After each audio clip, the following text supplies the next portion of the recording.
Hona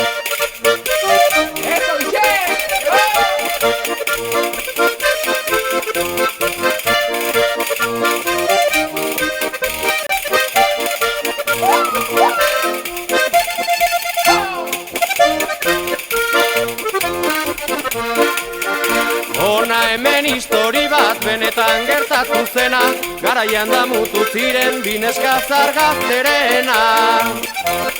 Batak izena zun Pepi eta bestea Julita, bata itxusia zen da bestea ezan polita.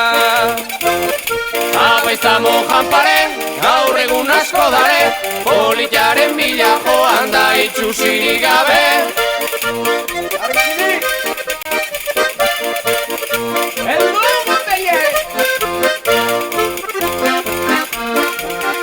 Pepineska azkarrazak nahiz alda labatza jaso, pareko mutil guztiei egiten zien eraso.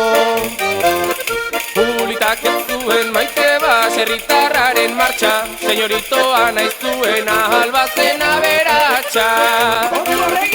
Apa izamon janparen, gaur egun asko dare, politaren bila joan da itxusirik gabe.